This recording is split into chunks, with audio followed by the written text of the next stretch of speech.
నమస్తే, welcome to 69 TV news కి స్వాగతం. నేను రాణి. ముందుగా హెడ్లైన్స్ చూద్దాం.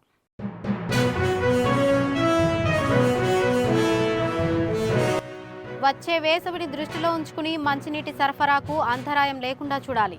జలమండలి అధికారులకు దిశానిర్దేశం చేసిన సీఎం రేవంత్ రెడ్డి.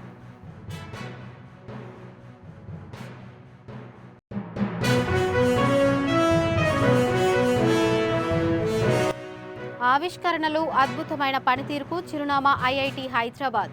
ఐఐటీలు విద్యా సంస్థలకే కాదు, దేశ నిర్మాణానికి వేదికలన్న డిప్యూటీ సీఎం భట్టి.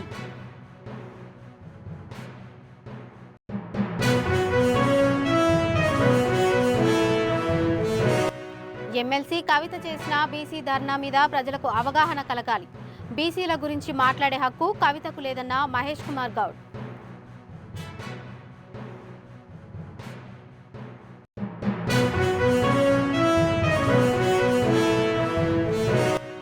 రాష్ట్ర ప్రభుత్వం తక్షణమే 2 లక్షల ఉద్యోగాలను భర్తీ చేయాలి. ఉస్మానియా యూనివర్సిటీలో ఆందోళన చేపట్టిన నిరుద్యోగ యువత.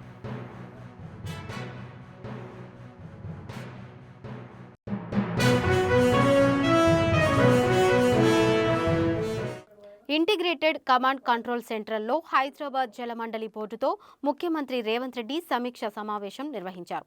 వచ్చే వేసవిని దృష్టిలో ఉంచుకుని మంచినీటి సరఫరాకు సంబంధించి తీసుకోవాల్సిన చర్యలపై సమావేశంలో చర్చించారు.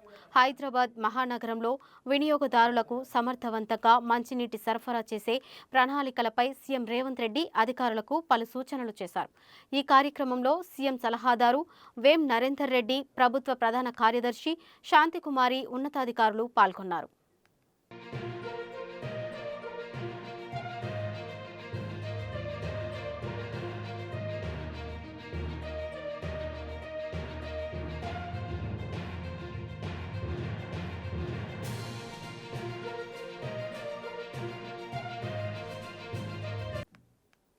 ఆవిష్కరణలు, అద్భుతమైన పనితీరుకు చిరునామా ఐఐటి హైదరాబాద్. ఇది కలల కర్మాగారం. ఐఐటీలు కేవలం విద్యా సంస్థలు మాత్రమే కాదు, దేశ నిర్మాణానికి వేదికలని డిప్యూటీ సీఎం భట్టి విక్రమార్క తెలిపారు. ఐఐటి హైదరాబాద్లో ఇప్పటి వరకు 11,500 పరిశోధన ప్రచురణలు, 320కి పైగా పేటెంట్లు, స్టార్టప్ల ద్వారా 1,500 కోట్ల ఆదాయాన్ని ఆర్జించడం గొప్ప మార్పుగా చూస్తున్నామని డిప్యూటీ సీఎం భట్టి అన్నారు. ఐఐటి కందులో శుక్రవారం నాడు నిర్వహించిన Hyderabad Australia India critical minerals research hub వర్క్షాప్లో ఆయన మాట్లాడారు. Australia India critical minerals research hub కింద మోనాష్ యూనివర్సిటీ సహకారంతో చేపట్టిన కార్యక్రమాలు కేవలం తెలంగాణకే కాదు, ప్రపంచానికే కీలకమన్నారు deputy CM. Ms. Hilary McGeechy, the Consul General of the Australian Consulate General. Coming and from the Australian Consulate, thank you very much, Madam, for being with us today. You know the importance of minerals, particularly the critical minerals that we keep talking about. And semiconductor technology is another very important area where all of us, India, are aware that about 2 years back, our Honorable Prime Minister has announced India semiconductor. A real world breakthrough. Whether it is finding efficient ways to extract critical minerals, innovating sustainable mining practices, or building robust global supply chains. Research gives us the what and the how, but real world execution begins in the when and the why. In Telangana, we recognize this connection, and that's why our Telangana clean and green energy policy emphasizes research-driven, science-backed initiatives. Critical minerals are not just industrial raw materials. They are the building blocks of the green economy. Every solar panel, every wind turbine, every electric vehicle, and every energy storage battery at its heart is powered by critical minerals. Our Telangana clean and green energy policy sets ambitious goals, adding 20,000 megawatts of renewable energy capacity by 2030. prioritizing battery energy storage systems to manage intermittency, promoting green hydrogen technology as a fuel of the future. But here is a catch: none of these goals are achievable without a stable, sustainable, and ethical supply of critical minerals. And that's where initiatives like this, Australia India Critical Minerals Research Hub, become crucial, not just for Telangana, not just for India, but for the whole world.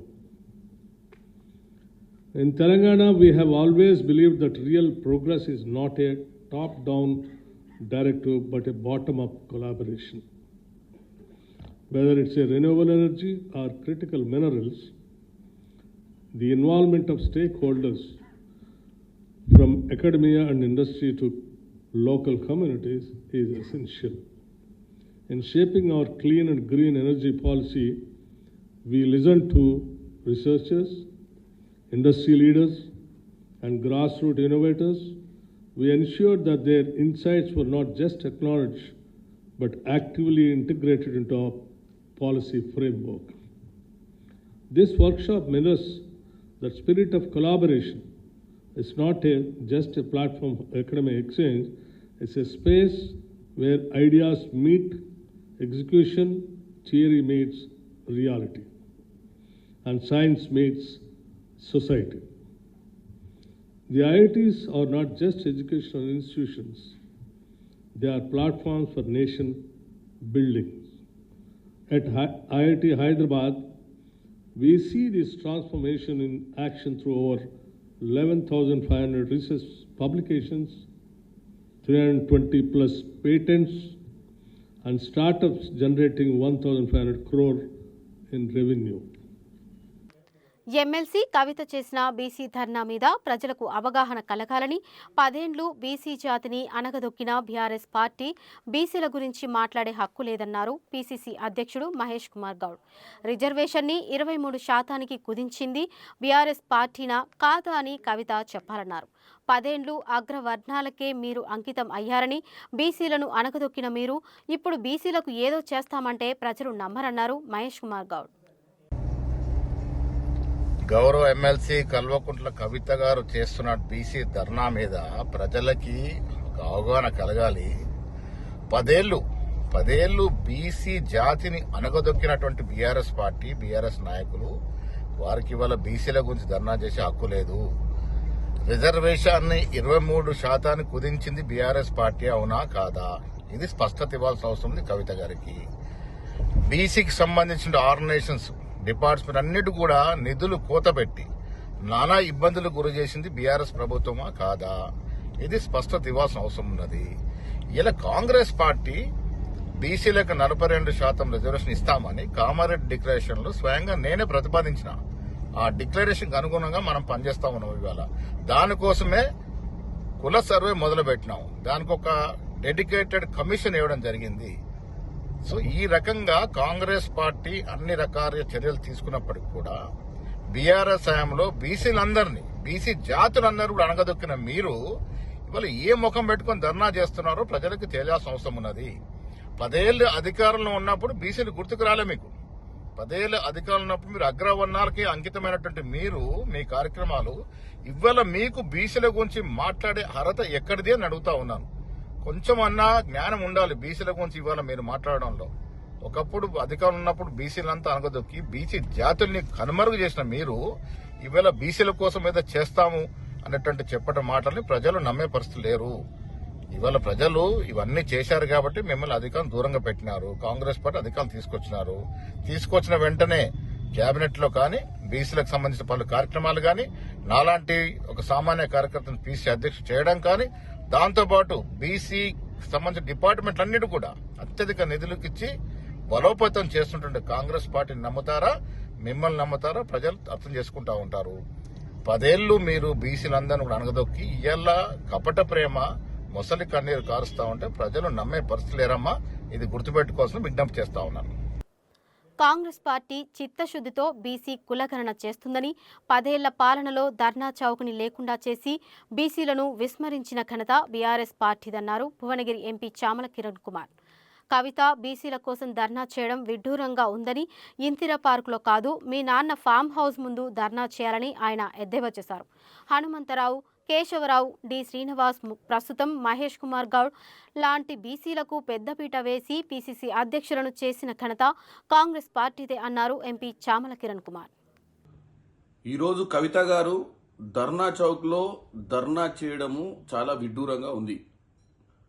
10 ఏళ్ల పాలనలో ధర్నా చౌక్లో ధర్నాలే చేయకుండా చేసినటువంటి BRS ప్రభుత్వంలో అది కూడా BC నినాదం ఎత్తుకొని ధర్నా చౌక్లో కవిత గారు కూర్చోవడం చూస్తే నవ్వు వస్తుంది. కాంగ్రెస్ పార్టీ చిత్తశుద్ధితోటి కులగణన చేసేదే బీసీల కోసము. 42% రిజర్వేషన్ కాదు, ఎంత కులగణనలో పర్సంటేజ్ ఉందో చూసి దాని ప్రకారం నిర్ణయం తీసుకోవాలని భారతదేశంలో మొట్టమొదటిసారిగా సంవత్సర పాలనలో కాంగ్రెస్ పార్టీ రేవంత్ రెడ్డి ముఖ్యమంత్రి గారు ఈ కార్యక్రమం చేపడితే ఇప్పుడు అదేదో జరగబోతుందని తెలుసుకొని ముందే ధర్నా చౌక్లో కూర్చొని కాంగ్రెస్ మా వల్లనే చేసిందని చెప్పుకోవడానికే కవిత గారు ప్రయత్నిస్తున్నట్టుంది. కానీ ఆమెకి ఏమాత్రము వాళ్లకు కానీ వాళ్ళ పార్టీకి కానీ చిత్తశుద్ధి ఉందనిపిస్తలేదు. ధర్నా చేయాలనుకుంటే ధర్నా చౌక్లో కాదు, మీ నాయన ఉన్న ఫామ్ హౌస్ ముందు పోయి ధర్నా చేయండి. ఎందుకంటే 10 ఏళ్ల పాలనలో బీసీలకు ఏ రోజు పెద్దపీఠం వేసినటువంటి దాఖలాలు కనపడలేదు. బీసీల కోసం కులగణన చేసిన దాఖలాలు కనపడలేదు. బీసీల రిజర్వేషన్ కోసం మీరు 22% నుంచి 10% తీసుకొచ్చే ప్రయత్నం చేసినట్టు ఇక్కడ కనపడలేదు.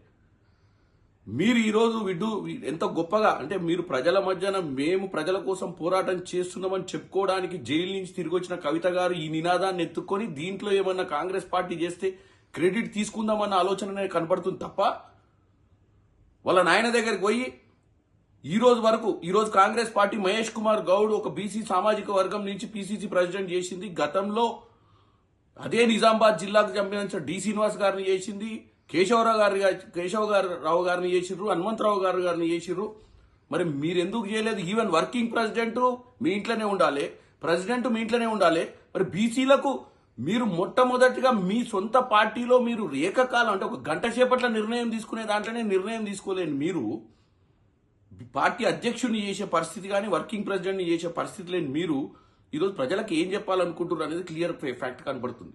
ఇలా రాహుల్ గాంధీ గారైనా ఇటు రేవంత్ రెడ్డి గారైనా కాంగ్రెస్ నిర్ణయం ఒకటే, బీసీల కోసం పాటుపడాలని కులగణన చేయాలని. భారతదేశ వ్యాప్తంగా రాహుల్ గాంధీ గారు అందరూ కూడా ఈరోజు తెలంగాణ గవర్నమెంట్ని ఇక్కడికి రాహుల్ గాంధీ గారు ప్రత్యేకంగా వచ్చి ఇక్కడ మీటింగ్ పెట్టి చెప్పడం జరిగింది. మొట్టమొదటిసారిగా భారతదేశంలో మనం ఒక మంచి కార్యక్రమం తీసుకుంటున్నాం. మీకు వీలైతే ఈ కార్యక్రమంలో భాగస్వాములై ఈ కార్యక్రమాన్ని జయప్రదం చేసే విధంగా మీరు కూడా కులగణనలో భాగస్వాములై తొందరగా ఆల్రెడీ కులగణన అయిపోయింది.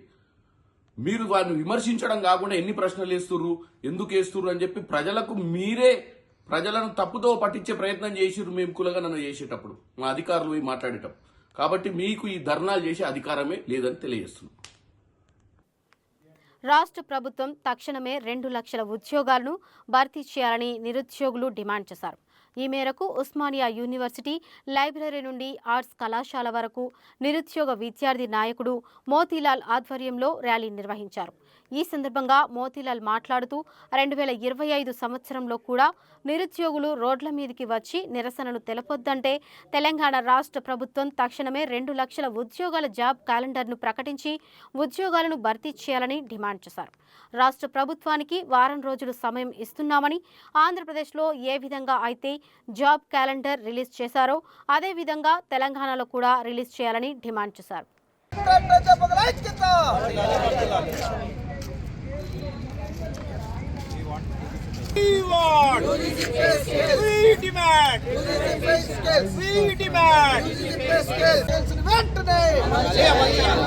అమలు చేయాలి, బేసిక్ అమలు చేయాలి. సీఎం గారు ఇచ్చిన హామీని వెంటనే కాంట్రాక్ట్ అధ్యాపకుల ఐక్యత. కాంట్రాక్ట్ అంటే ఇవాళ తెలంగాణలో ఉన్నటువంటి 12 యూనివర్సిటీలో పనిచేస్తున్న కాంట్రాక్ట్ అసిస్టెంట్ ప్రొఫెసర్లు అందరినీ ఎలక్షన్ మేనిఫెస్టోలో ఇచ్చిన హామీ మేరకు రెగ్యులరైజ్ చేయాలి. ఒకవేళ రెగ్యులరైజేషన్ అనే ప్రక్రియ కాలయాపనతో కూడుకున్నదైతే వెంటనే బేసిక్, డిఏ, హెచ్ఆర్ఏ 3% యాన్యువల్ ఇంక్రిమెంట్తో కూడుకున్నటువంటి ఉద్యోగ భద్రత కల్పించాలని చెప్పి మేము డిమాండ్ చేస్తున్నాం ప్రభుత్వానికి. ఎందుకంటే గతంలో ప్రతిపక్షంలో ఉన్నటువంటి కాంగ్రెస్ పెద్దలు ఈరోజు మినిస్టర్లు అయ్యారు. అప్పుడు ప్రతిపక్షంలో ఉన్నప్పుడు శ్రీధర్ బాబు గారు, బట్టి విక్రమార్క గారు అసెంబ్లీ సాక్షిగా చెప్పారు ఏంటంటే, మీరు కామన్ రిక్రూట్మెంట్ బోర్డు ఏదైతే ఏర్పాటు చేశారో దానికంటే ముందు యూనివర్సిటీల్లో పనిచేస్తున్న కాంట్రాక్ట్ అసిస్టెంట్ ప్రొఫెసర్లు అందరినీ రెగ్యులరైజ్ చేయాలి, ఆ తర్వాతనే మీరు రిక్రూట్మెంట్ పోవాలని చెప్పి అప్పుడు మాట్లాడారు. ఎప్పుడు ప్రభుత్వంలో ఉన్నారు వాళ్ళు. కాబట్టి మేము మళ్ళీ డిమాండ్ చేస్తున్నాం ఏంటంటే, ఇప్పుడు ప్రభుత్వం మీ చేతిలో ఉంది కాబట్టి, కాంగ్రెస్ ప్రభుత్వం చేతిలో ఉంది కాబట్టి వెంటనే మీరు ఆ రోజు చెప్పినటువంటి మాట నిలబెట్టుకోవడానికి రిక్రూట్మెంట్ ఏదైతే చేయబోతున్నట్టు మాకు సమాచారం ఉంది. ఆ రిక్రూట్మెంట్ నోటిఫికేషన్ ఇచ్చే కంటే ముందు యూనివర్సిటీలో పనిచేస్తున్న కాంట్రాక్ట్ అసిస్టెంట్ ప్రొఫెసర్లు అందరినీ రెగ్యులరైజ్ చేయాలి, వాళ్ళకు కనీసం ఉద్యోగ భద్రత కల్పించాలి, ఆ తర్వాతనే మీరు రిక్రూట్మెంట్ కు నోటిఫికేషన్ ఇవ్వాలని చెప్పి మేము డిమాండ్ చేస్తున్నాం. ప్రభుత్వానికి ఇంకో విషయం తెలియజేస్తున్నాం ఏంటంటే, ఇవాళ యూనివర్సిటీలో పనిచేస్తున్నటువంటి కాంట్రాక్ట్ అసిస్టెంట్ ప్రొఫెసర్లు మొత్తం అకాడమిక్ మ్యాటర్ కానీ, లేకపోతే ఎగ్జామినేషన్ కండక్షన్ కానీ, ప్రాక్టికల్స్ కానీ, తర్వాత అడ్మినిస్ట్రేటివ్ పోస్టులో కూడా చాలా మంది కాంట్రాక్ట్ అసిస్టెంట్ ప్రొఫెసర్లు ఉన్నారు. వాళ్ళ ద్వారానే ఇవాళ యూనివర్సిటీలు నడుపబడుతున్నాయి. అధిక మంది అధ్యాపకులు కాంట్రాక్ట్ అసిస్టెంట్ ప్రొఫెసర్లు ఉన్నారు. కాబట్టి ఒకవేళ కాంట్రాక్ట్ అసిస్టెంట్ ప్రొఫెసర్లను రెగ్యులరైజ్ చేయకుండా, వాళ్ళకు ఉద్యోగ భద్రత లేకుండా చేస్తే మొత్తం యూనివర్సిటీ ఎడ్యుకేషన్ ని నిర్లక్ష్యం చేస్తున్నట్టు మేము భావిస్తున్నాం. కాబట్టి మేము ప్రభుత్వాన్ని మరొకసారి డిమాండ్ చేస్తున్నాం ఏంటంటే, మీరు ఇచ్చినటువంటి హామీ మేరకు ముందు యూనివర్సిటీలో పనిచేస్తున్న కాంట్రాక్ట్ అసిస్టెంట్ ప్రొఫెసర్లందరినీ రెగ్యులరైజ్ చేయండి, దాని తర్వాత రిక్రూట్మెంట్ పోతే మాకేం అభ్యంతరం లేదు. కాబట్టి ఇచ్చిన మాట నిలబెట్టుకోవాలా. గత ప్రభుత్వం మాకు మోసం చేసింది, ఆ మోసం ఇప్పుడు కూడా 10 ఏళ్లు మేము అనుభవిస్తూ ఉన్నాము. చేస్తున్నటువంటి కాంట్రాక్ట్ టీచర్లకి basic DA HRA plus 3% increment తో కూడినటువంటి స్కేల్ ని అమలు చేయాలని కాంగ్రెస్ ప్రభుత్వాన్ని గత సంవత్సర కాలంగా వివిధ దశలుగా మేము విజ్ఞప్తి చేస్తున్నప్పటికీ ప్రభుత్వం ఇప్పటి వరకు మా పట్ల ఎలాంటి సానుకూలత లేదు. పోయిన ప్రభుత్వం టీఆర్ఎస్ ప్రభుత్వము తెలంగాణ రాష్ట్రంలో ఉన్న కాంట్రాక్ట్ టీచర్లందరినీ రెగ్యులరైజ్ చేసి యూనివర్సిటీలను మాత్రమే నిర్లక్ష్యంలో భాగంగా మా యూనివర్సిటీ కాంట్రాక్ట్ టీచర్లను రెగ్యులరైజ్ చేయకుండా వదిలేసిపోయింది. ఆ సమయంలో కాంగ్రెస్ ప్రభుత్వం మాకు అసెంబ్లీలో కూడా వాగ్దానం చేసింది, కాంట్రాక్ట్ టీచర్ల యూనివర్సిటీలని రెగ్యులరైజ్ చేయాలని చెప్పేసి. ఇప్పుడు ప్రభుత్వం ఏర్పడి 1 సంవత్సరం అయినప్పటికీ కూడా ఇప్పటి కూడా మాకు ఎలాంటి సానుకూలంగా ముందుకు రాకపోవడం అనేది మేము ఇప్పుడు చాలా బాధాకరంగా భావిస్తున్నాము. ఈ డిసెంబర్ 30వ తారీఖు రోజు హైయర్ ఎడ్యుకేషన్ లో మేము ధర్నా కార్యక్రమం చేసినాము. ఆ ప్రోగ్రామ్ లో మాకు హైయర్ ఎడ్యుకేషన్ చైర్మన్ గారు సీఎం గారితో మాట్లాడి ఇమీడియట్ గా సమస్యను పరిష్కరిస్తారని మాకు వాగ్దానం చేసిండు. ఆ వాగ్దానం నిలబెట్టుకోవాలని చెప్పేసి హైయర్ ఎడ్యుకేషన్ చైర్మన్ గారు ముందుకు రావాలని చెప్పేసి విజ్ఞప్తి చేస్తున్నాం. హైదరాబాద్ గలూరు జాతీయ రహదారి విస్తరణలో ఆలస్యంపై చేవెళ్ల ఎంపీ కొండా విశ్వేశ్వర్రెడ్డి సంచలన వ్యాఖ్యలు చేశారు. శంషాబాద్లోని ఫాల్మాకుల్ వద్ద హైదరాబాద్ బెంగళూరు జాతీయ రహదారి విస్తరణ నిర్వాసిత బాధితులను ఆయన కలిశారు. ఓటు బ్యాంకు రాజకీయాల కారణంగా జాతీయ రహదారి వంకర్లు తిరుగుతోందని, మతాలకు అతీతంగా జాతీయ రహదారి విస్తరణకు అడ్డుగా మారిన మతపరమైన కట్టడాలను తొలగించాల్సిందేనని తెలిపారు. రాష్ట్ర ప్రభుత్వాల ఓటు బ్యాంకు రాజకీయాల వల్లనే 10 ఏళ్లుగా హైదరాబాద్ బెంగళూరు జాతీయ రహదారి విస్తరణ పనులు ముందుకు సాగడం లేదన్నారు.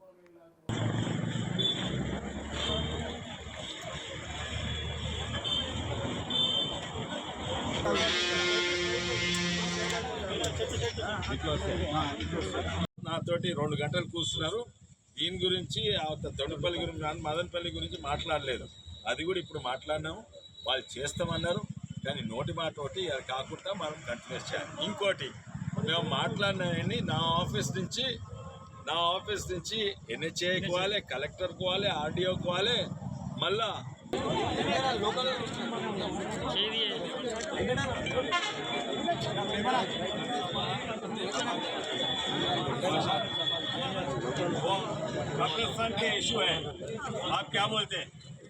కేంద్ర ప్రభుత్వం నిధులు ఇస్తుంది, కేంద్ర ప్రభుత్వం డిజైన్ ఇస్తుంది. భూస్వీకరణ రాష్ట్ర ప్రభుత్వంది. అందుకే భూస్వీకరణ చేసేటప్పుడు రాష్ట్ర ప్రభుత్వం అక్కడ కబ్రస్థాన్ ఉంటే చుట్టు తిప్పాలి, ఎందుకంటే కబ్రస్థాన్ ముట్టద్దు. ఆడ దర్గా ఉంటే చుట్టు తిప్పాలి. అయితే భూస్వీకరణ రాష్ట్ర ప్రభుత్వం ఉంటుంది. నేను తప్పనిసరిగా ఇక్కడ ముఖ్యమంత్రి గారితో లెటర్ రాస్తాను, కలెక్టర్ గారితో మాట్లాడతాను, ఆర్డీఓతో మాట్లాడతాను. ఆల్రెడీ నేను ఎన్హెచ్ఏ తోటి టచ్ ఉన్నా, మాట్లాడినా, నిన్న వాళ్ళు ఒప్పుకున్నారు ఎట్టి పరిస్థితి చేద్దామని. ఇక్కడ శంషాబాద్ ఎంత పెద్ద ఓఆర్ఆర్ పక్కకు అప్పుడే ఒప్పుకుంటారు. ఆడ ఓఆర్ఆర్ తర్వాత బెంగళూరు హైవే జంక్షన్ దగ్గర ఆడ 300 హిందూ శ్మశాన వాటికలు ఉండే, ఇంకా ఇక్కడ 10 ముస్లిం కబ్రిస్తాన్ ఉండే, 10 శ్మశానాలు. ఆ 300 హిందువులు అయితే తీసేసిండ్రు, ఔటర్ రింగ్ రోడ్ ఇదేసిండ్రు.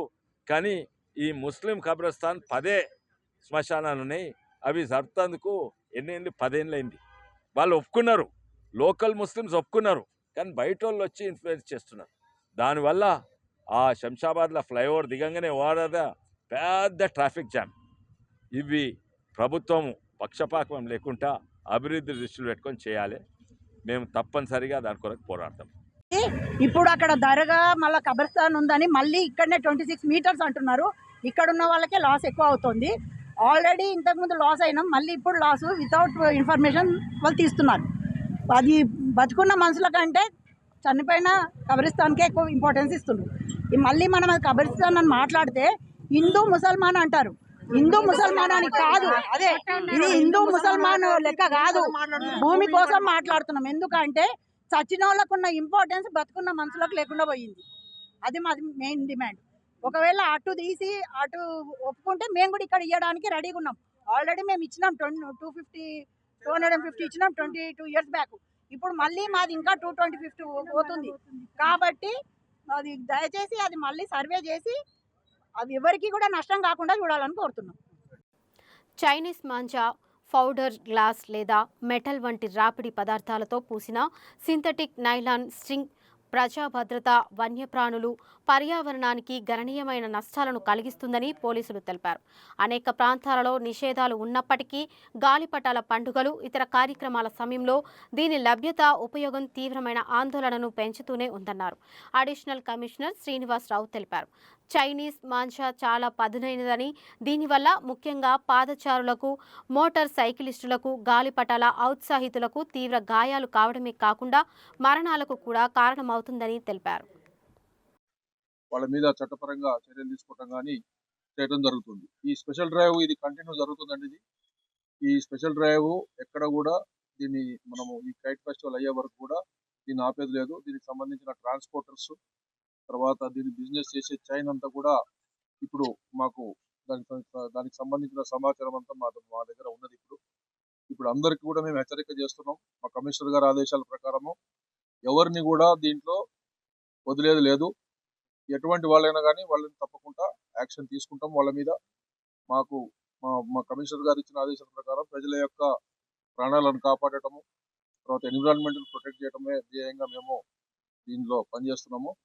ఇప్పుడు దీంట్లో ఈ యొక్క స్పెషల్ డ్రైవ్ లో మాతో పాటుగా మన మంగళాటి ఇన్స్పెక్టర్ గారు, అసింనగర్ ఇన్స్పెక్టర్ గారు, తర్వాత శానాదిగంజ్ ఇన్స్పెక్టర్ గారు, మా యొక్క టాస్క్ ఫోర్స్ టీమ్స్ ఇన్స్పెక్టర్స్ నలుగురు కూడా, మా సిబ్బంది అందరినీ కూడా నేను ఈ దీంట్లో మా కమిషనర్ గారి తరఫున అభినందిస్తున్నా. వీళ్ళందరూ కూడా తగిన రివార్డులు ఇస్తారని మా కమిషనర్ గారు అష్యూరెన్స్ ఇచ్చారు. Thank you. నిన్న చేసినటువంటి ప్రత్యేక ఇది స్పెషల్ టాస్క్ లో ఒక 12 మెంబర్స్ వరకు అదుపులో తీసుకోవడం జరిగింది. వాళ్ళందరినీ కూడా ఈరోజు పోలీస్ స్టేషన్లకు హ్యాండ్ ఓవర్ చేయడం జరుగుతుంది. ఇది దాదాపుగా ఇప్పటి వరకు మేము ఈ 2013లో దీన్ని మనము ఒక 10 lakhs వరకు తీసుకున్నాము. ఇది ఈ 24లో 37 lakhs వరకు సీజ్ చేయడం జరిగింది 2024లో. సో ఈ జనవరి నిన్న ఈ రోజులో దాదాపుగా ఒక 10-15 lakhs వరకు వర్క్ సీజ్ చేయడం జరిగింది. ఈ స్పెషల్ డ్రైవ్ కంటిన్యూ అవుతుందండి. ఇది అందరికీ మేము హెచ్చరిక చేస్తున్నాము. ఇటువంటి ఏదైతే క్లాండెస్టైన్ బిజినెస్ చేసే వాళ్ళు ఉంటే వాళ్ళు మానుకోవటం మంచిది. మానుకోకపోతే చట్టరీత్యా వాళ్ళ మీద కఠినమైన చర్యలు ఉంటాయని ఈ ద్వారా వాళ్ళకి నేను ఇది బయట నుంచి వస్తుందండి. ఇది అంటే ఢిల్లీ నుంచి వస్తుంది, మనకు గుజరాత్ నుంచి వస్తుంది, తర్వాత ముంబై నుంచి కూడా వస్తున్నట్టుగా మనకు సమాచారం ఉంది. ఇదంతా కూడా మేము వర్కౌట్ చేస్తున్నాం. ఇప్పుడు ఇక్కడ వీళ్ళు ఏం చేస్తారంటే మన ట్రాన్స్పోర్ట్ లో తెప్పిస్తున్నారు, కొంతమంది ఇన్స్టాగ్రామ్ లో కూడా తెప్పిస్తున్నారు. అన్ని వాళ్ళు ఏదైతే పద్ధతులు అవలంబిస్తారో అవన్నీ కూడా మేము వాటన్నిటి కూడా హ్యాక్ చేసినాము. ఇక ఈ రోజు నుంచి ఎట్టి పరిస్థితుల్లో కూడా ఎక్కడ కూడా చైనీస్ మాంజా అవైలబుల్ అనేది లేకుండా చేయడమే మేము లక్ష్యంగా పనిచేస్తాం.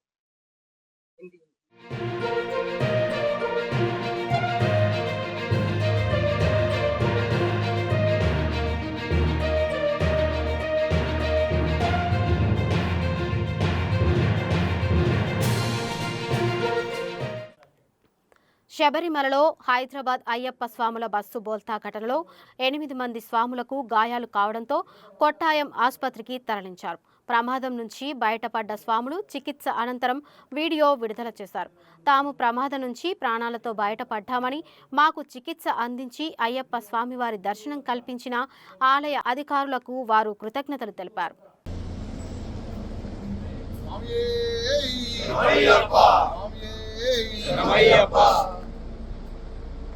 శరణం.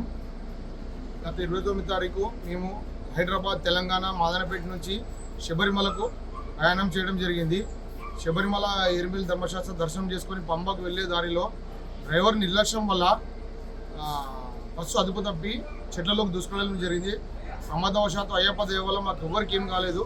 బస్సు చెట్ల మధ్యలో ఇరకడం వల్ల అందరం అయ్యప్ప దయతో బ్రతికి బయటపడ్డాము. ఈ సంఘటన జరిగిన వెంటనే కేంద్ర మంత్రివర్యులు బండి సంజయ్ గారు మాకు కొట్టాయం జిల్లా కలెక్టర్తో మాట్లాడి కొట్టాయం మెడికల్ హాస్పిటల్లో అందరికీ మెరుగైన వైద్య చికిత్స చేయించి మరియు మా అందరికీ స్వాములందరికీ స్పెషల్ అయ్యప్ప దర్శనం చేయించి వాళ్ళ తిరుగు ప్రయాణంలో మాకు చాలా సహాయపడ్డ కేంద్ర మంత్రివర్యులు బండి సంజయ్ కుమార్ గారికి ధన్యవాదాలు తెలియజేస్తున్నాం.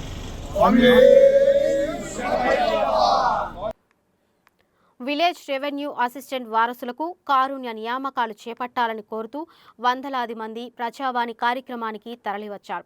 శుక్రవారం మహాత్మా జ్యోతి బాపులే ప్రజాభవన్లో జరిగిన ప్రజావాణి కార్యక్రమానికి తరలివచ్చిన వీఆర్ఏ వారసులు తమ సమస్యలను Prajavani incharge doctor Chinnareddy, state nodal అధికారి దివ్యలకు విన్నవించారు. ప్రభుత్వ ఉత్తర్వులు 81, 85లలో పొందుపరిచిన విధంగా వీఆర్ఏ వారసులు 3797 మందికి కారుణ్య ఉద్యోగ నియామక ఉత్తర్వులు ఇవ్వాలని వారు కోరారు. ఈ విషయంపై చిన్నారెడ్డి మాట్లాడుతూ రెవెన్యూ మంత్రి, రెవెన్యూ ఉన్నతాధికారులతో మాట్లాడి సమస్యను త్వరలోనే పరిష్కరిస్తామని హామీ ఇచ్చారు. మెదక్ జిల్లా టెక్మాల్ మండలం ఎలకుర్తిలో పల్లె దవాఖాన సిబ్బంది నిర్వాకం బయటపడింది. వృద్ధురాలు గ్యాస్ ట్రబుల్ ఉందని వెళ్తే గజ్జి, దురదకి సంబంధించిన టానిక్ ఇచ్చారు వైద్య సిబ్బంది. టానిక్ తాగడంతో వృద్ధురాలికి తీవ్ర అస్వస్థతకు గురైంది. వాంతులు, విరేచనాలతో మెదక్లోని ప్రైవేట్ ఆసుపత్రిలో వృద్ధురాలు సంగమ చేరడంతో ఇప్పటి వరకు 50,000 రూపాయల వరకు ఆసుపత్రిలో ఖర్చు పెట్టారని వృద్ధురాలి కుటుంబ సభ్యులు టెక్మాల్ పల్లె దవాఖాన సిబ్బందిపై ఆగ్రహం వ్యక్తం చేస్తున్నారు.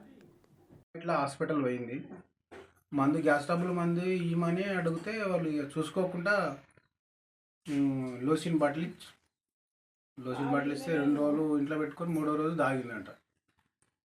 తాగినందుకు ఆమె వాంతులు, బయలు, ఒకడకు ఇబ్బంది అయింది, బేజారైంది. ఏనేపోతే అక్కడ కాదని చెప్తే రస్ హాస్పిటల్ పోయినాం. డాక్టర్ చూసిండు, బాటిల్ కూడా చూపెట్టినాం. అరే గిది ఎట్లా తాగిండబ్బా, ఎవడిచ్చిండు అని చెప్పి బాగా కోపమైంది. ఆయన కూడా కోపమయ్యి 2 రోజులు హాస్పిటల్ ఉన్నది, కొంచెం కంట్రోల్ అయింది. బులెటిన్ ముగించే ముందు హెడ్లైన్స్ మరోసారి చూద్దాం.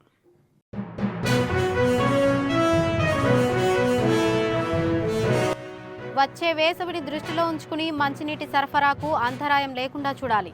జలమండలి అధికారులకు దిశానిర్దేశం చేసిన సీఎం రేవంత్ రెడ్డి.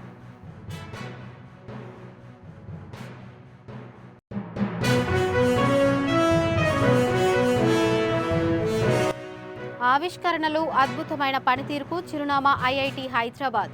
ఐఐటీలు విద్యా సంస్థలకే కాదు దేశ నిర్మాణానికి వేదికలన్న డిప్యూటీ సీఎం భట్టి.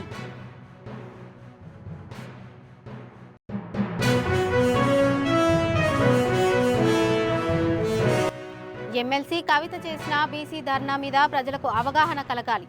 బీసీల గురించి మాట్లాడే హక్కు కవితకు లేదన్న మహేష్ కుమార్ గౌడ్.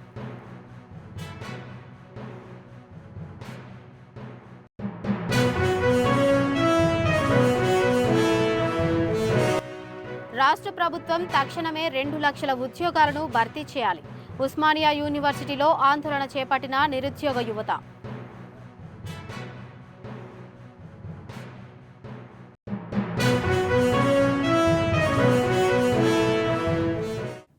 ఇవి ఇప్పటివరకు ఉన్న అప్డేట్స్. మరిన్ని అప్డేట్స్ కోసం చూస్తూనే ఉండండి 690 న్యూస్.